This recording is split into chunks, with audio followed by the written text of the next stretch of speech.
Mali kunnafoni jabaranin filɛbagaw an ka foli b'aw ye Mali kɔnɔ ani Mali kɔ kan. An bɛ chronique kɛnɛ kan. An n'an balimakɛ Cheick Oumar Sidibe bɛ ɲɔgɔn bolo.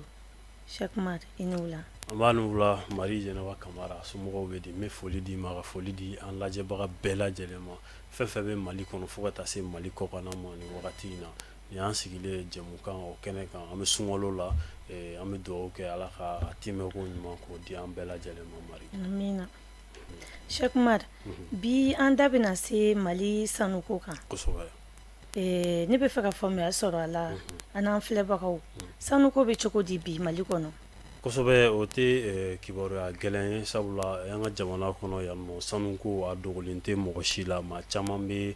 fɛn caman kalama a la mais olu ye a sanfɛlaw ye, dugumala caman bɛ yen nɔ hali jamana yɛrɛ marabagaw caman bɛ yen minnu tɛ fɛn dɔn sanuko dugumala la. O de hokumu kɔnɔna la i b'a ye k'a fɔ lajɛ belebele dɔ kɛra an ka jamana kɔnɔ a bɛ fɔ lajɛ min ma ko assise nationale pour la refondation. O lajɛ in kɔnɔna la maliden bɛɛ lajɛlen farala ɲɔgɔn kan, a fanba an k'a fɔ ten tɔ, sabula dɔw tun y'a jira k'a fɔ ko u m'u yɛrɛ ye mais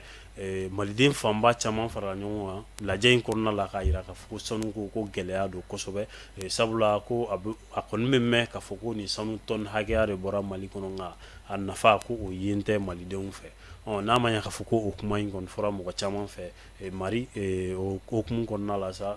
décision mɔgɔw bɛnn'a kan k'a fɔ ko ɲɛɲini jɔnjɔn ka kɛ Mali sanuko la walasa faamuyali bɛ se ka sɔrɔ cogo min na, jumɛn ye Mali ta ye, joli ye Mali ta ye, joli bɛ don Mali kɔnɔ, joli bɛ bɔ Mali kɔnɔ, olu bɛɛ lajɛlen ka dɔn. Wa ŋununukan caman fana tun bɛ yen nɔ minnu bɛ sanuko kunkanko kibaruyaw ɲɛfɔ fana minnu tun faamuyalen tɛ fo ka faamuyali k'o sɔrɔ o la, mɔgɔw bɛnn'o kan assise la. O de hokumu kɔnɔna la i b'a ye mars kalo tile 23 san 2023 Kuluba Asimi Goyita ale kɔni ye expertw bila ale tun ye expertw bila ka taa minnu bɛ sanuko a kunkanko dɔn kosɛbɛ, a bɔcogo a bɔyɔrɔ ani fɛn o fɛn bɛ sanuko kunkanko kibaruyaw la a feerecogo ni bɛɛ lajɛlen minnu bɛ se ka nin jateminɛ an ka jamana ye, donc ale tun ye expertw bila o baara la, donc u ye audit kɛ, audit u ye gafe belebele dɔ bɔ, gafe mun ni a bɛ kuma nin bɛɛ lajɛlen kan ani solution jumɛn kan ka k'a la walasa malidenw hami min b'u la bi n'o ye sanu sɔrɔbaliya ko ye an ka jamanadenw fɛ, a tɔnɔ dunbaliya ko an ka jamanadenw fɛ o bɛ se ka sɔrɔ cogo min na. O de la rapport kɔni dira ma mars kalo tile 23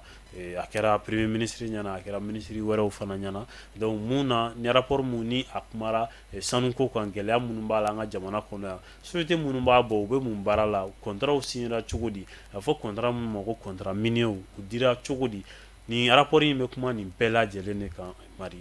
Ni a ma ɲɛ k'a fɔ ko rapport in bɛ kuma nin bɛɛ lajɛlen kan, solution jumɛn b'a la walasa sanu bɛ se ka briller malidenw ye cogo min na, sabula an ka jamanakuntigi dɔ tun bɛ Bandaw ale ko l'or du Mali va briller pour les Maliens. Bon ni a ma ɲɛ k'a fɔ ko o kuma in bɛ maliden caman kunkolo la, tiɲɛ yɛrɛ la a hami bɛ mɔgɔw la, sanu a bɛna manamana maliden ye cogo min na o hami bɛ mɔgɔw la, donc o de hokumu kɔnɔna la jamanakuntigi kɔni a m'a ko bila dagagirinda la, hali kunun conseil des ministres kɛnɛ sigira,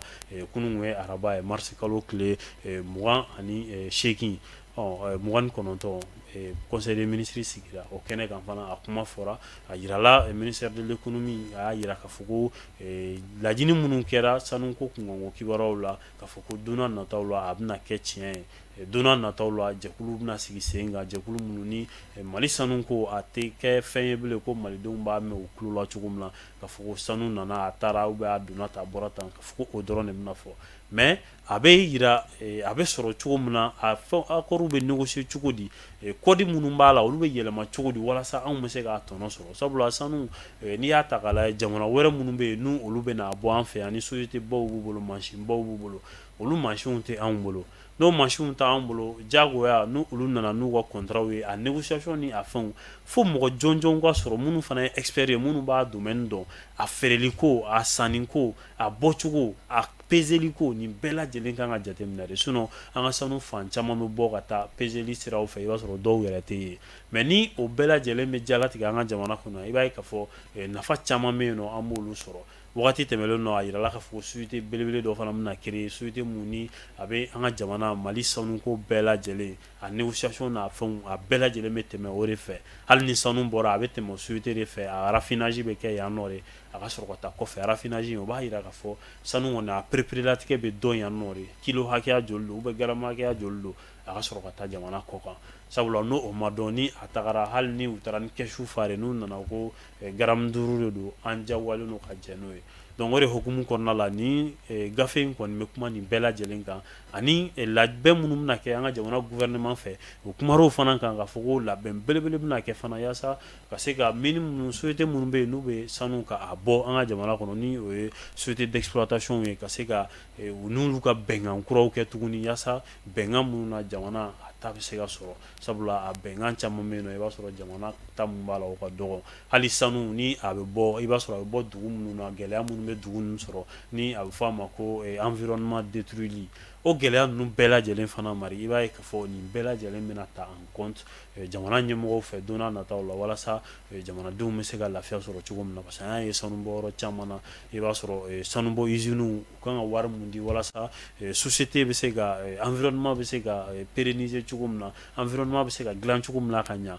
o wari ninnu caman bɛ yen i b'a sɔrɔ u bɛ tunun cogo tɛ y'u la yɛrɛ donc i b'a sɔrɔ a yɔrɔ caman bɛ yen fana environnement tiɲɛnen don wa ɲacogo yɛrɛ t'a la fana alors que don n'a nataw la ni sanubɔ usine bɔra nin dugu ninnu na i b'a ye environnement a bɛ na ɲa cogo di sanu bɛ ko ni ji dɔw ye o ji ninnu n'olu kɛra kungo kɔnɔ fana i b'a ye k'a fɔ kɔnɔw ni baganw mana min o la o bɛ sa donc nin bɛɛ lajɛlen ye waleyaw ye minnu kan ka don bɛrɛ la ka se ka ko bɛɛ lajɛlen perepere-latigɛ a si kana na kɛ gɛlɛya ye an ka jamana ma cogo min na don n'a nataw la donc o de hukumu kɔnɔna la tiɲɛ yɛrɛ la an bɛ don min na i ko bi fanga furancɛ fanga ɲɛmɔgɔ an bɛ se ka foli d'u ma kosɛbɛ nin sanuko in na parce que a hami bɛ malidenw na kosɛbɛ fo ka taa fɔ a to ten mari Cheikh Umar, e yɛrɛ fɛ jamana ɲɛmɔgɔw ye min fɔ tan u bɛna se k'o kɛ wa kosɛbɛ n'i y'a ye u ye expertw bila ka enquêtew kɛ ka jateminɛw kɛ ka a gɛlɛyaw dɔn ka se ka solution fana fɔ a la mun bɛ se ka na ni solution minnu bɛ se ka na ni a ko nɔgɔyali ye n'i ye mɔgɔ kɔni n'i ye ka mugujalan k'i da ce qui veut dire que a ɲɛginji de b'i da bamananw b'a fɔ ten tɔ ni i ye expertw bila ka enquêtew ni fɛnw bɛɛ kɛ ka problème dɔn mun ka gɛlɛn ni problème ma dɔn o de ka gɛlɛn mais problème dɔnna a solution kɔni tiɲɛ yɛrɛ la o man ka kɛ gɛlɛya ye jamana ɲɛmɔgɔw bolo an bɛ don min na i ko bi sabula a moyen b'u bolo a fɛn bɛɛ b'u la a compétence b'u la n'u ko ko société fɛn fɛn bɛ sanu bɔ an ka jamana kɔnɔ k'u bɛɛ ka na bi u bɛɛ bɛ na n'u ko k'u bɛɛ ka sigikafɔ kɛ bi walasa u ta joli bɛ sɔrɔ sanu na an yɛrɛ ta joli bɛ sɔrɔ sanu na o sigikafɔ mun kan ka kɛ o bɛɛ bɛ se ka kɛ donc a moyen b'u bolo mɔgɔw b'u bolo wa n'u ko k'u b'a kɛ fana a capacité fana b'u la donc an b'a jigiya k'a fɔ ko u bɛ se k'a kɛ n'i y'a ye k'a fɔ o wulikajɔ kɔni assise nationale la a fɔra malidenw fɛ k'a fɔ ko sanuko a ko ka ɲɛɲini u fana y'u don u sogo n'u golo cɛ k'a fɔ k'u b'a ko ɲɛɲini ce qui veut dire que u bɛ se k'a kɛ de donc an b'a jigiya k'a fɔ ko don n'a nataw la a baara bɛ se ka kɛ Cheikh Umar an mana bɔ yen an bɛ taa Burkina an y'a mɛn ko nin tile fila in na Burkina bɛ'u ka ɲɛmɔgɔw u ye faransɛw ka teleso min bɛ bɔ u ka jamana kɔnɔ k'u y'a tigɛ donc e bɛ se ka mun fɔ an ye o ko la oui n'i ye o ta k'a lajɛ Burkina bɛw fɛ yen nɔ nin dɔgɔkun in na u ka France 24 ni o ye Faransi jabaranin so dɔ ye ale kɔni bɛ sɔrɔ farafinna jamana caman na o jabaranin so in tigɛli Burkinakaw la ni Burkina jamana faamaw ye a fɔ ko suspension donc a suspend walasa a kana na bɔ u ka jamanadenw k'a lajɛ n'i y'a ta k'a lajɛ u bɛ raison mun fɔ a la an bɛ to o raison in kɔfɛ ni o y'u yɛrɛ ka lakalili ye donc u ka ɲɛmɔgɔ kɔni y'a yira k'a fɔ ko France 24 ye ja dɔw yira ja minnu ni terroriste ɲɛmɔgɔba dɔ bɛ yen nɔ ni o ja don wa u ka interview de don o ye kumakan lase ni teleso belebele in na mun ni Faransi yɛrɛ teleso don wa Faransi ka laɲini fana n'a ka wulikajɔ caman ye ka terroriste kɛlɛ de ka terrorisme kɛlɛ ka bɔ diɲɛ kɔnɔ mais n'a ma ɲa k'a fɔ ko nin terroriste belebele in tagara ka taa interview kɛ France 24 la o ka tɛmɛ ten dɔn o bɛ i n'a fɔ terrorisme nin ye a yakubali hakilinaw de ka taa a fɛ halisa donc o de hukumu kɔnɔna la Burkina ɲɛmɔgɔw m'a bila daga girinda la u kɔni ko k'u b'a suspend fɔlɔ k'a bɔ u ka telefilɛtaw fɛ don n'a nataw la n'u sera ka bɔ nin hukumu kɔnɔ a fɔra a banna n'u yɛrɛ ma se ka bɔ nin hukumu kɔnɔna la o fana mun mana da o kan mɔgɔw na bɔ o fana kalama mais n'i ye nin bɛɛ lajɛlen ta k'a lajɛ i b'a ye gɛlɛya mun bɛ se ka na ni ninnu sugu ninnu ye o ye de halisa tubabuw ka teleso ninnu tiɲɛ yɛrɛ la u caman bɛ yen nɔ u bɛ propagande ninnu hakilinaw kɔnɔna la halisa Mali parce que propagande ye mun ye ka na fɛn bɔ mun bɛ se ka mɔgɔw ka jamana déstabiliser u bolo mun bɛ se ka na ni fɛn ye mun bɛ nin ko kolon ninnu ka a tɔ yakubaya k'a promotion kɛ an b'a ye tubabu jamana caman bɛ yen nɔ minnu tɛ sɔn nin fɛn sugu ninnu bɔli ma mun na jabaranin ninnu na sabula n'i y'a bɔ a bɛ se ka na ni tiɲɛnikɛla a tɔ yakubayali ye i ka jamana kɔnɔ ni tiɲɛnikɛla yɛrɛ y'a ye a b'a yira k'a fɔ ko valeur b'a yɛrɛ la donc maintenant a bɛ dɔ fara a ka tiɲɛni kan ka caya donc o de la jamana i ka a suspend i fɛ yen nɔ i ka fu siri a ko dan na parce que e ta tɛ a teleso ye donc i kɔni mun moyen b'i ye o ye de k'a suspend i fɛ yen parce que teleso tɛ bɔ jamana kɔnɔ ni jamana yɛrɛ ka autorisation tɛ hali n'a sigilen don jamana wɛrɛ de n'i y'a bɔtɔ ye jamana o jamana la o jamana ɲɛmɔgɔw de bɛ yamaruya sɛbɛn dɔ di walasa teleso a image ka bɔ o jamana kɔnɔ ni a ma ɲɛ k'a fɔ ko o kow bɛ ten tɔ wajibi ni fɛn bɛ ka bɔ a la mun ni a tɛ t'i ka jamana jimi sira fɛ mun ni a bɛ dɔ fara i ka gɛlɛya kan sabula an bɛɛ b'a kalama fɔ Burkina bɛ gɛlɛya in kɔnɔ ni o ye terrorisme kɛlɛ ye a bɛ wagati jan bɔ Burkina bɛ caman sara a la wa coup d'état yɛrɛ fana kɛra Burkina ka sababuya kɛ o fana ko in de sabula Blaise bɔra yen ko de la parce que gɛlɛya tun bɛ yen nɔ sécurité ta fan fɛ président mun fana nana Roch Marc Christian Kabore o fana tagara nin gɛlɛya ko kelen senfɛ n'o ye insécurité wa o bɔlen Damiba fana nana o fana bɔra yen ni insécurité ko in de senfɛ donc ni a ma ɲɛ k'a fɔ ko Ibrahim Traoré de bɛ yen bi ni a ye fɛn ye mun ni a bɛ se ka dankari a yɛrɛ ka fanga la n'a bɛ se ka dankari jamana yɛrɛ ka lakana la wajibi a na wuli k'a jɔ donc an bɛ se ka mun fɔ a la Mari o y'o ye. Cheikh Umar an bɛ min kalama depuis nin ko in tɛ gɛlɛya bɛ France ni Burkina ni ɲɔgɔn cɛ o gɛlɛya in i bɛ se ka dɔ fɔ an ko la. Oui o gɛlɛya in dogolen tɛ mɔgɔ si la Mari sabula n'i ye Burkina ni France cɛla jateminɛ i b'a ye k'a fɔ fɔlɔ wagati tɛmɛnlenw na tuma min na u ka jamana faama dɔ tun bɛ yen ko Blaise Compaoré k'ale to yen tuma min na Burkina ni France tun ka di kosɛbɛ o kɔfɛ u ka relation a fɔ fɛn min ma ko coopération o tun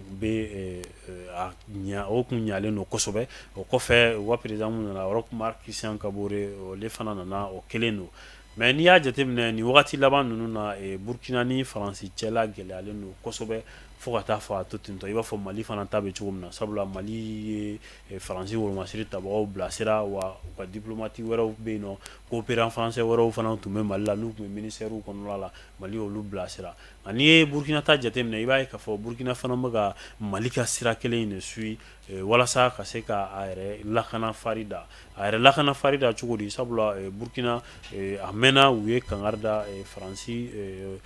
diplomate dɔw yɛrɛ ye walasa k'a fɔ ko u bɛ baara minnu na Burkina yen nɔ k'u ka a jɔ ani Burkina yɛrɛ fana u ka wolomasiri tabagaw n'o ye Faransi wolomasiri tabagaw ye n'u ka sɔrɔsi minnu bɛ Burkina u ye sira yira olu fana na k'u fana ka taa donc nin bɛɛ lajɛlen bɛ sɔrɔ mun fɛ i ni maa bɛ jɛ la n'i ɲɛ b'a la k'a fɔ ko jɛɲɔgɔnya ko tilennenya t'a la wajibi i na fɛɛrɛ tigɛ mun bɛ se ka e yɛrɛ lakana ani mun bɛ na ni fɛɛrɛ ye fana mun ni a bɛ se ka na ni tilennenya ye cogo min na aw ka jɛ kɔnɔ nka n'i y'a ye a tɛ ɲa fo a gɛnni kɔ o de bɛ na ni gɛlɛya kosɛbɛ donc o de la i b'a ye k'a fɔ Burkina ni France cɛ gɛlɛyalen don an bɛ don min na i ko bi kosɛbɛ Ibrahim Traoré ka tile la parce que Damiba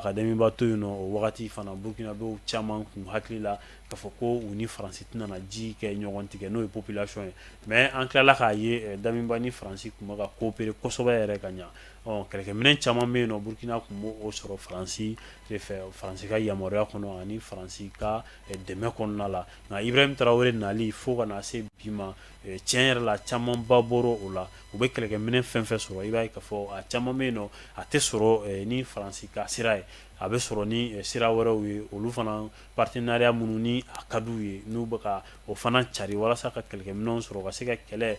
insécurité mun b'u fɛ yen nɔ ka se ka fu siri a dan na o fari de dalen don Burkina fɛ an bɛ don min na i ko bi o de kɛlen don gɛlɛya ye kosɛbɛ France ni Burkina cɛ parce que n'i ye France yɛrɛ ta France ye jamana ye mun ni a tɛ sɔn abada a ye jamana minnu coloniser a ka mara bolila jamana minnu kan don tɛmɛnlenw na k'a fɔ ko olu jamana ninnu bɛna wuli ni fɛnw ye fɛn minnu ni a bɛ se ka kɛ sababu ye ka se ka olu ɲiyɔrɔ dɔgɔya ni o jamana ko ninnu na donc o de la i b'a ye k'a fɔ kuma bɛɛ Faransi ni a y'a ye dɔrɔn ko o ko suguya ninnu bɛ sen na a bɛ wuli ni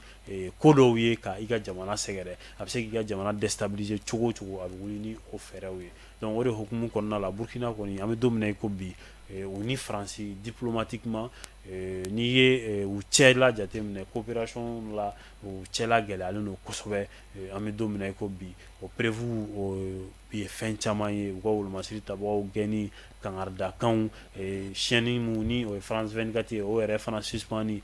bɛɛ lajɛlen ye prévu ye Mali kan mun b'a jira k'a fɔ ko Faransi ni Burkina cɛla ko a ka gɛlɛn kosɛbɛ. Cheikh Oumar i ni ce i ka ɲɛfɔliw la n b'i yɛrɛ fo an b'an ka kosɛbɛ. bi chronique bila yan an filɛbagaw nin kun ye chronique kɛnɛ ye a k'an bɛn don wɛrɛ